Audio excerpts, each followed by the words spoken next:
ನಮ್ಮ ರಕ್ಷಕಣ್ಣನು ಕಳಿಸ್ಬಿಟ್ಟವ್ರೆ ಒಳಗಡಿಕೆ. ನಾನಂತೂ ಶಾಕ್ ಆಗೋದೆ. ಎಲ್ಲ ಅವ್ರು ಕೊಟ್ಟಿರೋ ಸ್ಟೇಟ್ಮೆಂಟ್ಗಳಿಗೆ, ಹೇಳಿರೋ ಮಾತುಗಳಿಗೆ, ಹೊರಗಡೆ ಇಂಟರ್ವ್ಯೂಲಿ ಬಿಗ್ ಬಾಸ್ ಅವ್ರವ್ರ ಕಡೆ ತಿರುಗು ನೋಡಲ್ಲ ಅಂದ್ಕೊಂಡಿದ್ದೆ. ನೋಡಿ ಬಿಗ್ ಬಾಸ್ ಅವ್ರದ್ದು ಎಷ್ಟು ದೊಡ್ಡ ಮನಸ್ಸು. ಏನು ಹೇಳಿದ್ರು, ಏನು ಮಾತಾಡಿದ್ರು, ಬೈದವರೆಲ್ಲ ನನ್ನ ಕಂಟೆಸ್ಟೆಂಟ್ಸು, ಏನು ಹೇಳಿದ್ರು ಅವರೆಲ್ಲ ನಮ್ಮ ಬಂಧು ಬಾಂಧವರು, ನಮ್ಮ ಕಂಟೆಸ್ಟೆಂಟ್ಸು ಅಂತ ಹೇಳ್ಬಿಟ್ಟು ಕರೆಸಿದ್ದಾರೆ. ಖುಷಿ ಆಯಿತು ಬಿಗ್ ಬಾಸ್ನ ಈ ಒಂದು ಮೂವ್. ಹಾಗೆ ಇವಾಗ ರಕ್ಷಕ್ ಅವ್ರಿಗೆ ಒಂದು ಸ್ವಲ್ಪ ಅರ್ಥ ಆಗಿರುತ್ತೆ ಅನಿಸುತ್ತೆ. ಅವ್ರು ಹೋಗೋಕ್ಕಿಂತ ಮುಂಚೆ, ಅಣ್ಣ ನನಗೆ ಹಿಂಗೆ ಆಡಬೇಕು ಗೊತ್ತಾಯ್ತಣ್ಣ, ಎಲ್ಲ ಕೆಲಸ ಮಾಡ್ತೀನಿ, ಪಾತ್ರೆ ತೊಳಿತೀನಿ, ಮನೆ ಒರೆಸ್ತೀನಿ, ಎಲ್ಲ ಕೆಲಸನೂ ಮಾಡ್ತೀನಿ, ಹೇಳಿದ್ದೆಲ್ಲ ಮಾಡ್ತಾಯಿದ್ದೀನಿ, ಇನ್ನೂ ಏನು ಮಾಡಬೇಕು ನನಗೆ ಗೊತ್ತಾಯ್ತಲ್ಲ ಅಣ್ಣ ಅಂತ.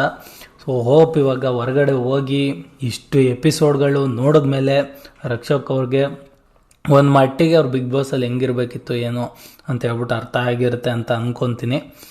ಇನ್ನೂ ಅರ್ಥ ಆಗಿಲ್ಲ ಅಂದರೆ ಅರ್ಥ ಮಾಡ್ಕೊಂಡು ಏನು ಪ್ರಯೋಜನ, ಅರ್ಥ ಆಗಿಲ್ಲ ಅಂದರೆ ಅಷ್ಟೇ, ಏನೂ ಮಾಡೋಕ್ಕಾಗೋದಿಲ್ಲ.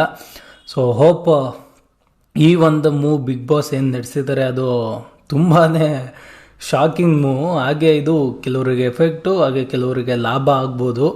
ನನ್ನ ಪ್ರಕಾರ ವಿನಯ್ ಅವ್ರಿಗೆ ಈ ಮೂವ್ ತುಂಬ ಲಾಭ ಆಗುತ್ತೆ ಅಂತ ಅನ್ನಿಸ್ತದೆ. ಯಾಕಂದರೆ ಹೊರಗಡೆ ರಕ್ಷಕ್ ಅವರು ತುಂಬಾ ಅಂದರೆ ಪ್ರಮೋಟ್ ಮಾಡಿದ್ದಾರೆ. ವಿನಯ್ ಅವರು ನಾಮಿನೇಟ್ ಆದ ವಿನಯ್ ಅವ್ರಿಗೆ ಓಟ್ ಮಾಡಿ ಅಂತ ಎಲ್ಲ ಹೇಳ್ಬಿಟ್ಟು.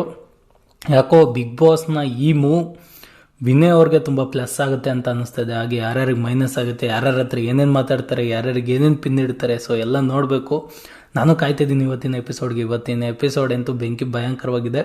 ಸೊ ಹೋಪ್ ನಿಮ್ಮೆಲ್ಲರಿಗೂ ವಿಡಿಯೋ ಇಷ್ಟ ಆಗಿದೆ ಅಂತ ಅಂದ್ಕೊತೀನಿ. ವಿಡಿಯೋ ಇಷ್ಟ ಆಗಿದ್ರೆ ಚಾನಲ್ನ ಸಬ್ಸ್ಕ್ರೈಬ್ ಮಾಡ್ಕೊಳ್ಳಿ, ವಿಡಿಯೋಗೆ ಲೈಕ್ ಮಾಡಿ, ಇಲ್ಲ ಡಿಸ್ಲೈಕ್ ಆದರೂ ಮಾಡಿ, ಏನಾದರೂ ಒಂದು ಮಾಡಿ ಹಾಗೆ ಹೋಗ್ಬಿಡಿ ಅಂತ ಹೇಳೋಕ್ಕೆ ಇಷ್ಟಪಡ್ತಾ.